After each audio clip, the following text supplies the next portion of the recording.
You ready? We're good to go? Good evening. I'd like to call to order the special town council meeting for March 3rd. So we stand for the Pledge of Allegiance.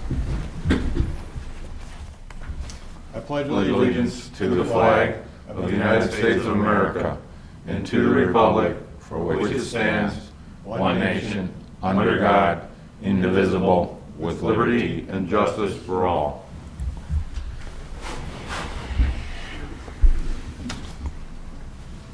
Okay, roll call. Brian Blazek, Present. Wayne Pondinas, Present. Mike Schilling, Here. Jerry Sweat's present, Beth Hernandez absent, David Westland. Present. So we do have a quorum. We are good. We have no minutes to approve. We'll go on to new business, which is 5A, award the community crossing grant bid. You want to give us the information that you've accumulated here in your recommendation? Good evening, Council. Matt Mignell, Haas & Associates, representative for Haas & Associates over the Community Crossings Project. So we have a letter of recommendation to the council in the town of St. John today to award the CCMG grant. Project bids received to Reith Riley for $1,333,190.81. We have reviewed our bidders checklist and acknowledge everything to be in order according to that. Our engineer's estimate came in a little over $2 million. We're at $2,006,803. There were three particular items within the Reith Riley cost estimate that gave us the spread that you saw between the bids. We did verify those costs with Reith Riley prior to awarding this to them, and they will stand by their cost on those, and we have that within the correspondence that was sit with this award. So with that being said, we would go ahead and recommend the town of St. John to award the contract to Reith Riley for the $1,333,190.81. Okay, so you're comfortable that they met all the specifications in the bid? Yes. Okay. And Questions or comments from anyone? You personally talked to him on the phone, you acknowledge? Yes, we personally talked on the phone. We have actual email correspondence that was made part of the actual addendum record. So that is part of the record stating that they will hold to their prices. Do we have a copy of that acknowledgement? Yes. Okay, fine. Mike, Wayne, anything? No, I don't have anything. Then I will entertain a motion to approve Reith Riley for the amount of $1,333,190.81 and authorize the town council president to sign. Thank you, gentlemen. So move. Thank you, Mike. So move. Thank you, Wayne. All in favor signify by saying aye. Aye. Opposed, say nay. That is approved 4-0. Thank you very much for your work and your recommendation on that. Thanks, Matt. It's always nice to see the ability to save some money that we can put towards some other projects. Item 5B is to consider the service agreement with First Group Engineering to provide engineering services for the FGE project 21-0010, which includes roadway improvements and roadway lighting. This is for 93rd Avenue. 93rd and 41, the intersection of Kyleman and 93rd, and also lighting from 93rd to 97th on US 41. Okay, so this is for the engineering for that. Yes. Okay. Questions or comments, gentlemen? Then I will entertain a motion. I'd like to make a motion that we acknowledge and accept the agreement for First Group of Indianapolis for the improvement project, primarily the intersection of Route 41 and 93rd, the intersection at Kyleman, and the decorative lighting down 41 from 93rd to 96th. And authorize the town council president to sign? Absolutely. Okay. Thank you, Brian. Is there support for that motion? I'll second that. Thank you, Mike. All in favor signify by saying aye. Aye. Opposed, say nay. That is approved 4-0. Okay. Item 5C is to consider the service agreement with Aramark for Public Works Uniform Services. So they are going to switch, or would like to switch services to providers. and this was presented to us by Public Works. Any comments, Wayne, on this? No, they're just switching the uniform companies. So Okay. it's a simple thing, we just have to okay it and All right, yeah, this is one of those agreements that the Public Works Director can authorize to sign, correct, yes. Mr. Westland? Yes, well, you're gonna give them authorization when we go. Okay, so do I have a motion? I'll make a motion to authorize, or make a motion to accept the agreement with Aeromark Uniforms and authorize the Public Works Director to sign and execute. Thank you, Mike. Is there support for that? Support. Thank you, Wayne. All in favor signify by saying aye. Aye. Opposed, say nay. That is approved 4-0. Item 5D, consider settlement with BLB and LBL. We have worked through the settlement agreement for, it's actually been quite some time. I would like to, since Paul's not here, just highlight a couple of the changes that we made since it was presented to the public on February 2nd or 3rd. Couple of things, we've deleted the option for the fireworks donation, and we've also eliminated the land donation for a park in the 160 acres. In exchange for that, they've agreed to provide $160,000 to the park department to improve the parks in the gates of St. John.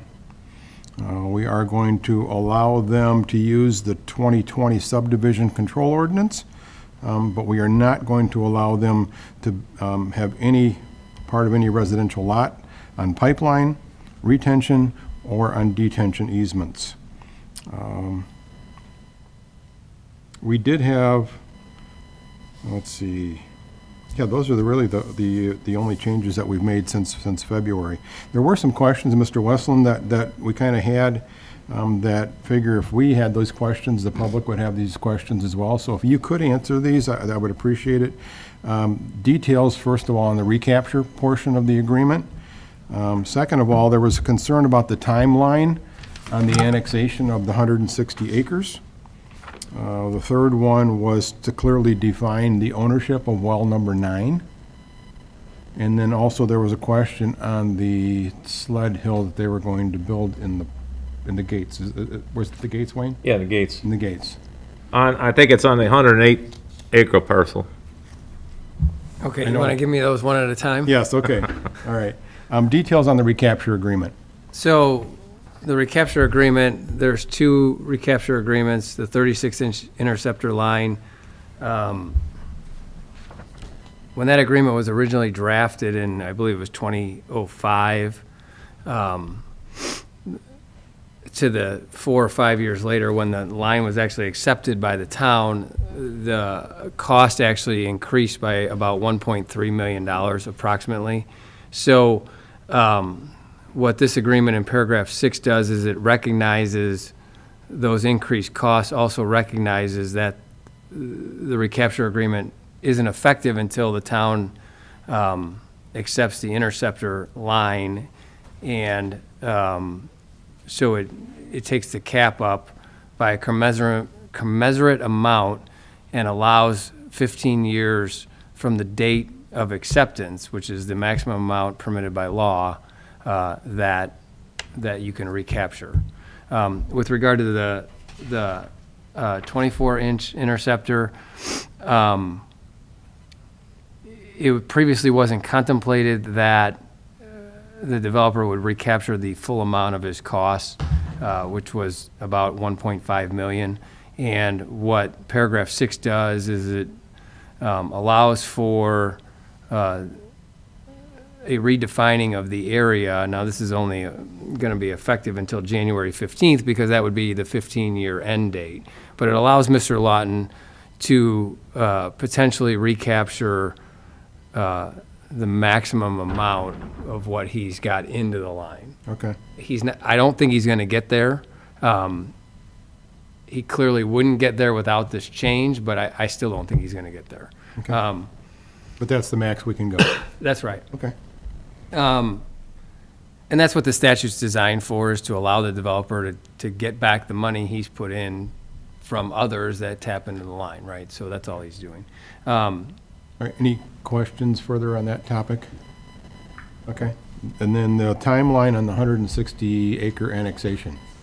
So, you'll look at paragraph 13, there is not a timeline in there. Those properties that are identified as the so-called replacement parcels, I think he's got one of them under contract and the other one he's still working on getting under contract. The only issue with that, not having a timeline, is that paragraph and paragraph 14 trigger paragraph 12, right? And the paragraph 12 is the donation of the 40 acres. So I guess the only issue would be, what if he never acquires Right. a replacement That parcel? was the concern. If he doesn't acquire a replacement parcel, then paragraph 12 would not be triggered. But I guess the best way to put it is you'd be back to option 1 in Paul's presentation, because this paragraph 12, 13, 14, 15, and 16, and not so much 16, but you'll see there's a line before paragraph 12 and a line after paragraph 16. That line I didn't put there, but it should have been probably before paragraph 16 and after paragraph 16. I suppose in a doomsday scenario, right, the doomsday scenario would be he never acquires the replacement property, never petitions for annexation, and you wouldn't get you wouldn't have the 40 acres, Right. If you put a deadline in there, which was a question that I think one of you asked me, and in thinking it through, if you put a deadline in there, and let's say we got to that deadline and he hadn't acquired the replacement property, you'd still be at that same scenario, which is basically the agreement option 1, which didn't include the 40 acres, right? So either way, and there's going to be a huge incentive at that point for him to, the town, ultimately, we're going to have another conversation with him if he doesn't acquire it. Okay. And, the only way the problem is that the concept of the replacement parcel came about later in the process of developing the two options that were presented. And he had one parcel in mind, you'll recall, and he wasn't able to pull that one off. So he located these other two replacement parcels, was able to get one under contract, but the other one is not yet under contract. So if you want to remove all doubt and lock this thing down, we'd have to wait until he was under contract with all of the replacement parcels, which he's estimating by the summer, but then you've got these two pieces of litigation that are still hanging over your head. So I don't know that that's a good remedy either. So he's willing to put a deadline on it, but if he doesn't meet the deadline, there's no consequences, is basically what you're saying. If he doesn't, well, I've not been told that he's willing to put a deadline on it. Okay. I had a conversation with his attorney on as late as 5:45 on the way over here, and he was going to talk to him about putting a deadline on there, but he was not willing at that point to commit to it. Tim Kuiper can't Right. do it without Mr. Lawton. Dan? Right. So, and his concern was, I'm going to put a deadline on this, and I don't even have this under contract. If I had it under contract, I'd give you a deadline on July 15th, because I know I can then close and file my petition. Right, but I can see where he wouldn't want to get it under contract unless he knows he's gonna get That's what right. what he needs to build. So it's a chicken- how do we get past this is the question. Well, it's the question is, are you comfortable with option 1, right? Because in a doomsday scenario, that's what you're left with. Now, he's still gonna have every incentive in the world to deal with you. He's probably gonna have to go try to locate some other replacement parcel, because he's giving,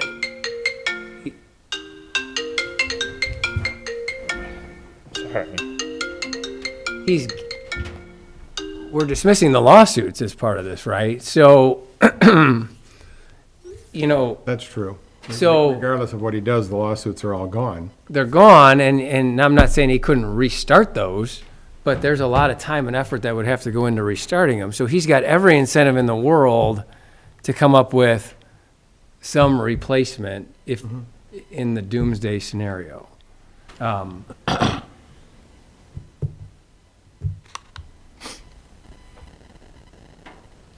And then there was a question on, is it clearly defined with well number 9 that we're actually going to have ownership of that? I believe with the latest changes it is, no later than October of 2021. So,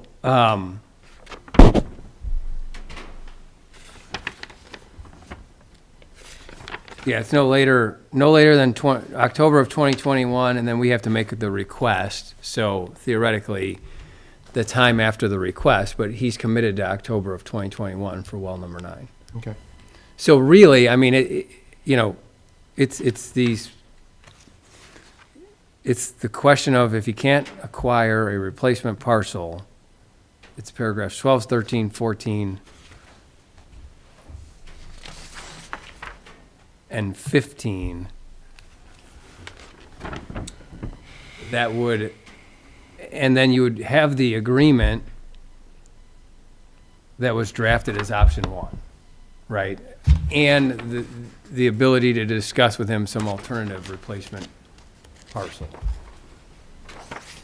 I mean, I think there are strategic reasons that he needs the replacement parcel as well, as opposed, in terms of his contiguity to the town and other developmental strategies that he's got. I'm convinced that he's got every incentive to do it. I just can't make that guarantee. Nobody can give you that guarantee right now.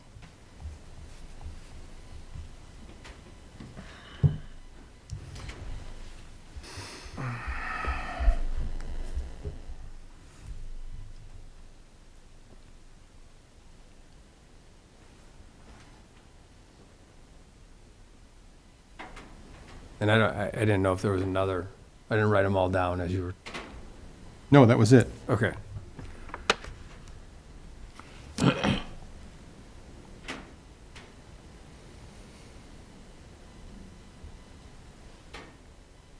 Yeah, so when I talked to Mr. Lawton last night, this morning, yeah, he says we can pull that all together early summer, as far as the annexation goes. But without it having that in writing, I mean, can we make that part of this agreement? Or don't you think it's even necessary because of your Wait. explanation?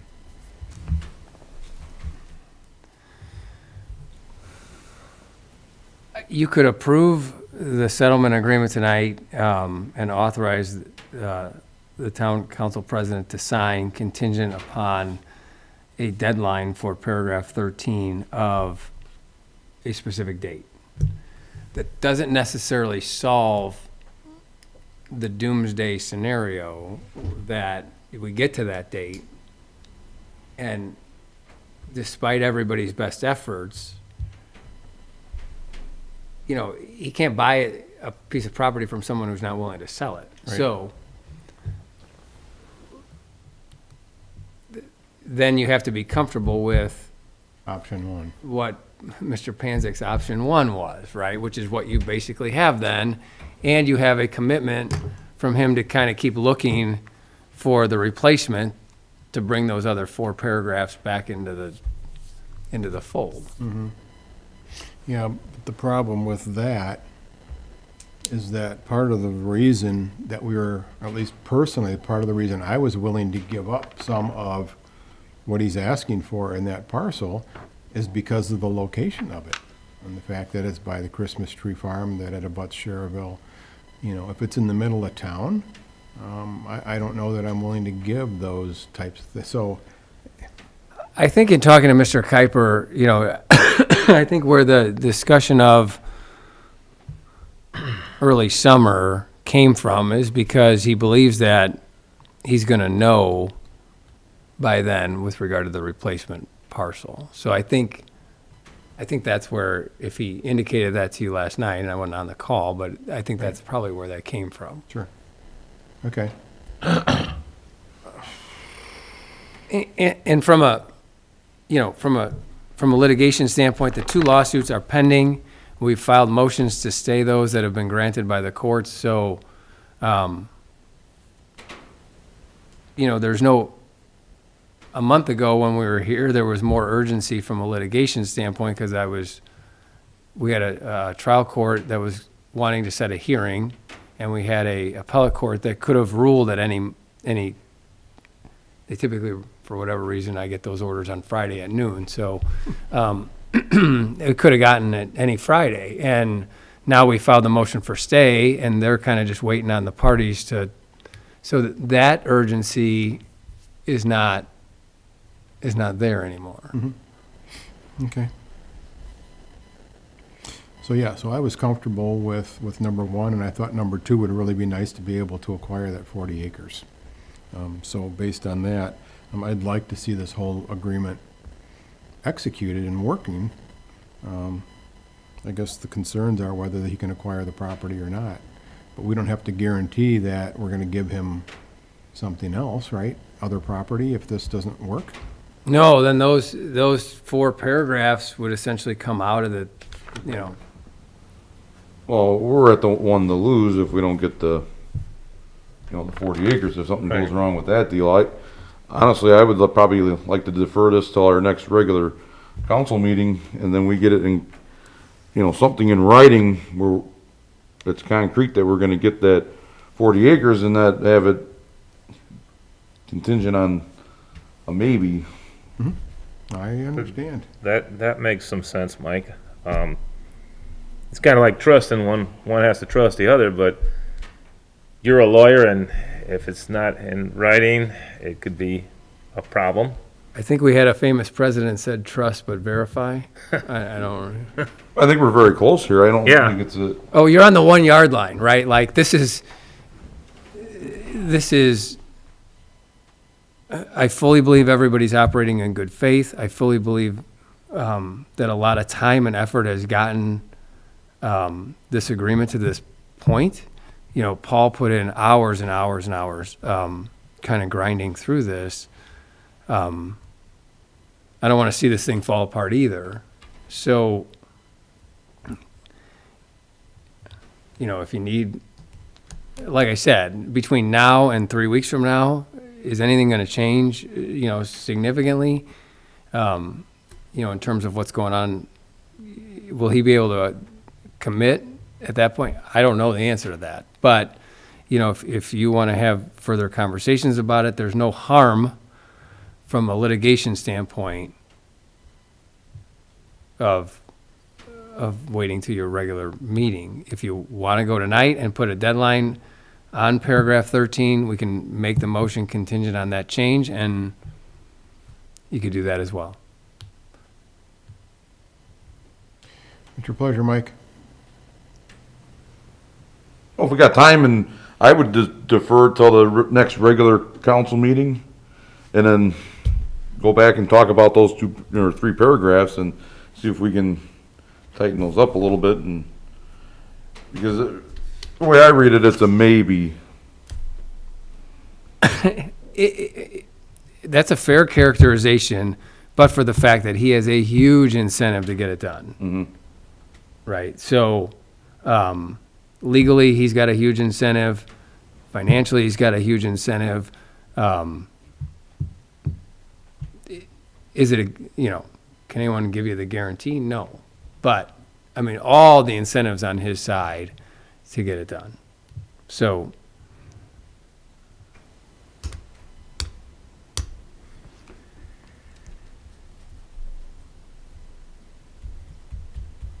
Well, if we defer it, we can still stay in contact with them and say, can you give us a time frame for the annexation? For the 40 acres, or for the 160 acres, and do that, I think, Oh, we could put that in. Right. We can approve it with that date. If you want to give them a date of October 1 or December 1, or we could throw any kind of date in there we want to approve it pending that, but that doesn't guarantee that it's going to come around. But what's going to change between now and our next council meeting? Just more conversation with Mr. Lawton, correct? I would, yes. Okay.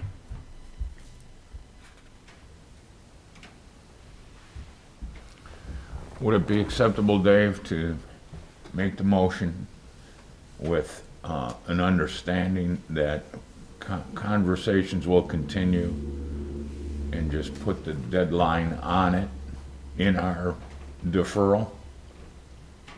Well, I'm always a little hesitant to not have specific stuff in the agreement you approve in a public meeting.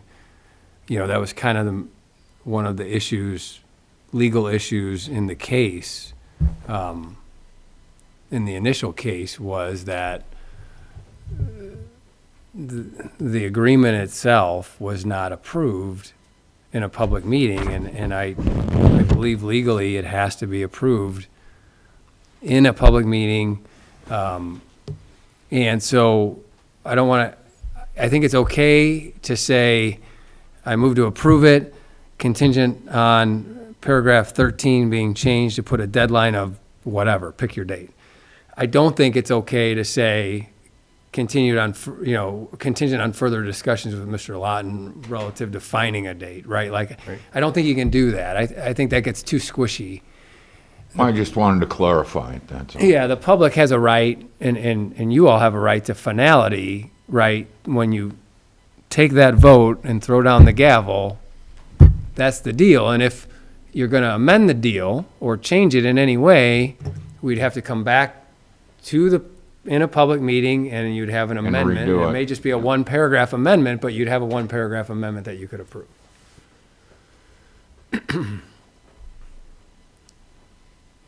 So I don't have a problem with the deferral. I just don't know what's going to change between now and the end of the month,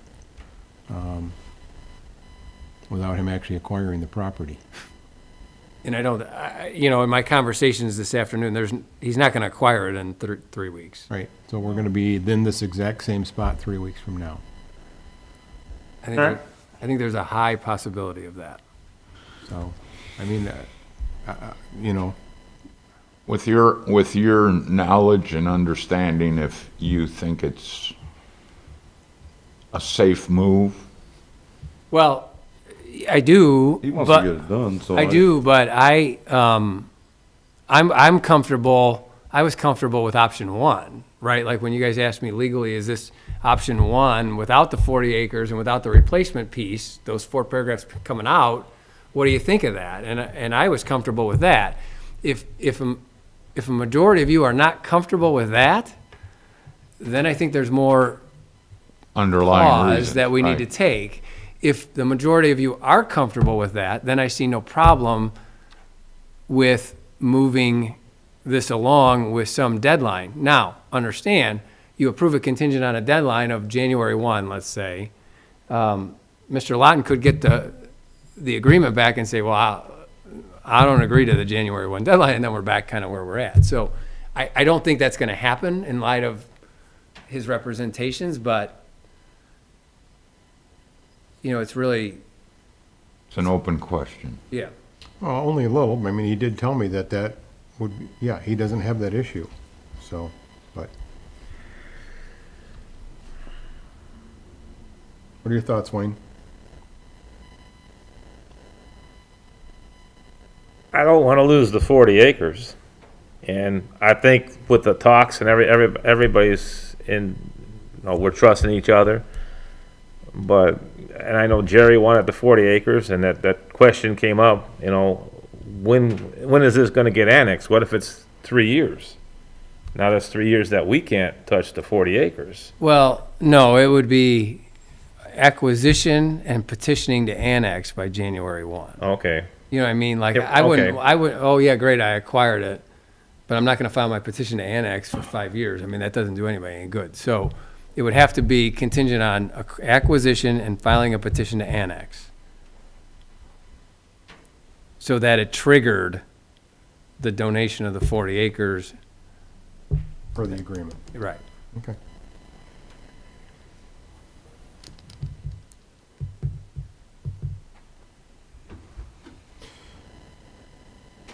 So are you comfortable with with putting a date on it? I mean, he said summer. We're not gonna do anything with the 40 acres this year anyway. No, So I'm no. comfortable with January 1, 2022. That's fine. But if you guys, wanna think about it some more, I can understand that too, but it really hasn't changed in a month. Significant. So, but I don't want to, If we put if we deferred it and asked them about the January deadline. But, I mean, like you say, nothing's gonna change in 3 weeks, but, he might say, no, he doesn't wanna do it, but I don't think he's going to. He's been pretty upfront with everything that we're doing. Yeah, I mean, the only thing would be, we're not privy to those discussions he's got with the seller. Right. So, I mean, how comfortable, does he get more comfortable in those 3 weeks? I don't know the answer to that. so it has to be executed on both sides. Yes, it does. Just because we agree to something doesn't mean that he's going to, so. And we're not gonna actually have a document to sign. It's not like we're gonna sign this tonight, correct? Not Well, if, once we not, approve it, not if you add that language, it's gotta, I gotta That language has to be added. as far as go I'm back concerned. and add it, Yeah. yeah.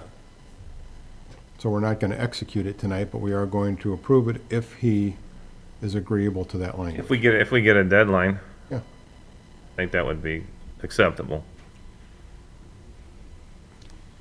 You all right with that too, Mike? Yep. Brian? Yes, sir. Okay. Then will somebody be willing to make a motion? How do you suggest, Dave? I would be comfortable, I'd make the motion if you give me the wording. Okay, why don't we try this one? A motion to approve the settlement agreement contingent on the replacement property being acquired and a petition for annexation being filed by January 1, 2022, and paragraph 13 of the settlement agreement being modified to so reflect. I make the motion that Why don't you Mr. could just say so moved? So moved. Thank you, Brian. Is there support? I'll second that. Thank you, Mike. All in favor signify by saying aye. Aye. Opposed, say nay. That is approved 4-0. Thank you, gentlemen. Way to go, guys. Item number 6, public comment. Has anyone signed in for public comment? You have one. Mr. Nelliman? Very good, thank you. All right, I tried. And I know you requested additional time. Did you get my response? No, sir, I did not. Okay, so my response is, unless you have something different to bring up, I'm going to only allow you 3 minutes. Further that you'd like to share with the town council, I would be more than happy to meet with you or with another town councilman. Otherwise, the concerns you had dealt with the HO, or not the HOA, but the builder, correct? With the HOA With the and the HOA builder. And the builder. And I Correct. believe, Mr. Westland, there's really nothing the town can do with either of those, correct? Well, I remember, We have an issue of collusion. Go ahead. I do remember receiving a packet of information from Mr. Nelliman. Oh, gosh, it has to be 6 months ago now, right? Yeah, it's a while back, but I issued the documents to the 5 board members, and then I guess they transferred it to you, naturally, legal counsel. I have the utmost full respect for this city council and the attorney. But we have to understand something here. We are in a state of confusion here because not everybody's understanding everything for sure, just in the understanding of me hearing what's going on. Here's the main situation, is that this situation is a situation of collusion between the homeowners association and the builder. You have to understand that. These are harsh words, very, very harsh words, but it's utter collusion between both of them. This lawsuit that they brought was after I was on the builder's back. There is, what you have is the cease and desist from Lennar because of my persistence, the police report for failure to get a building permit to correct these things. The homeowners association has got to control, initial first control for a permit. These homes built by Lennar cannot be repaired without a permit. The building department needs to know what's going on. Sure. You just can't come in and do $150,000, $160,000 worth of repairs in segments. You gentlemen have pictures of lumber that was ordered, and they were going to do work in segments with no permit. No permit, gentlemen. This collusion, these people, these homeowners in the gates of St. John, that Lennar has built these homes and ignored. We got floor joists flaking away. We got hollow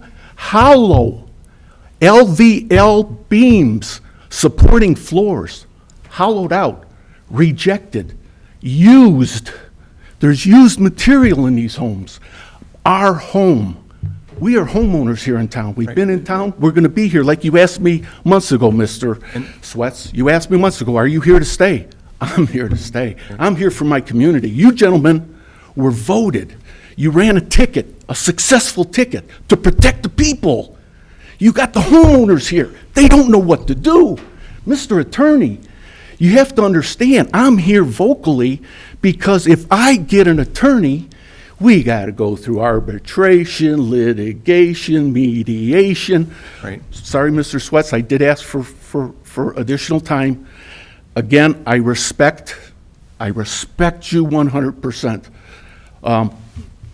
Two gentlemen here have known me a long time. I mean a long time. Wayne has helped me with my mother when she was alive. Mr. Schilling helped me with my mother when she was alive with her strokes. You know, these people have got some background on me. I've got a tape. I've got a recording, a message that was left on my phone from an investigative body, which would just floor you. We all sympathize with your concerns and with your plight, and it's unfortunate that happened, but I don't think that, I don't know about the what you're homeowners? asking us to do, and Mr. Yes. Wesson, I don't know if there's anything that we And the question we would can be- do. Sorry, Mr. Swetson, the question would be, will you please get the federal government involved here? This is very important. You have got homeowners with mortgages, you've got young people, you've got these homes being sold. I brought it to the attention of the city clerk. She can check property transfers. These homes are dangerous, gentlemen. Our home, my wife can't come here. She'd be sitting here crying her eyes out. She's so depressed. That's okay. You don't have to worry about my wife. She's mine for 47 years. That's fine. No problem. But you have to understand these homes. You gave them the permits to go ahead and build, but they won't submit a permit to repair. You can't do a repair on let's say $150,000 repair on a home without a permit. The city council, you need to know what's going on. And you have the pictures, you got the documentation. And this investigative entity, I will provide for you right off my phone, not in public. But I would address to an executive session with you to let you hear this, not legal counsel, just the town council. Well, I will take, go ahead. Can I make a suggestion? Yes. So I did review the packet that was provided to the five of you, and I know, Mr. Sweats, you and I spoke about it at the time, that it didn't appear that there was anything that the town could necessarily do in terms of that. They can stop the building. So, yeah, so where I'm going is, my suggestion would be, and it sounds like Mr. Nelman has additional information, would be that our building commissioner, as well as, if a councilman wanted to join into that meeting, that he meet with them, let Sergio gather this information. I mean, he's mentioned some other things tonight. Have him meet with Sergio, and if a councilman wants to sit in as well, kind of put together a summary, and then, we can kind of take a look and see if there's anything at that point we can do. Can we have that meeting at our home? I volunteer our home for the whole city council, I'm sorry, town council. No, we We can't. can't do Okay. with two. No problem. It will One, be, two. it'll be with our building planning director, Sergio, and one of the councilmen. Okay. Yeah. That's fair. Okay. This way here, you people can actually see. And remember one thing, our home, this home, 9500 West 103rd Place, is the poster child of these dangerous homes built by Lennar in collusion with the cover-up, with the homeowners association, to just take the concentration off the big problem, major multi-million dollar issues with all these homes. Plus, they went to Cedar Lake. They're building in Cedar Lake, and they're building in our sister towns, Right. our communities. So would you like to contact Sergio, or would you like him to contact you? I would love for him to contact, because with me being retired, I would look forward to seeing you guys anytime after 9 o'clock in the morning. Okay, we'll do that. We'll get that scheduled for you. Okay? But Thank you, sir. please, whoever comes to be open-minded, let me show them the problems. This is just not our home. It's used lumber, it's defective lumber. It's there. You can see it. No problem. Okay, thank you, sir. Mr. Swets, thank you. The entire board, I thank you very, very much. Mr. Attorney, I respect you, I understand, but please think about all these homeowners, all these other homeowners, and the homes that have already been sold. And those homes you can check in public record of property transfers. Thank you, and I hope that Beth would have our phone numbers. We have phone numbers of record. Police department give it to you. I don't want to give it to you out in public. No, we're Sound fine. fair? We'll get a hold of you. Thank you very, very much for giving me an extended period of time, but this is just not our house. These are the homes. You guys were elected. I'm here to help these other people. I'm a voice, that's all it is. Please listen, look, observe, decide. Thank you. You're welcome. Thank you. Thank you. Okay, reports and correspondence 7A. Town Council, Brian, you have anything? No, sir. Mike? Wayne? None. Nor do I. Mr. Westland, anything to add? No. Then I will look for a motion to adjourn. So moved. And support. Support. All in favor, say aye. Aye.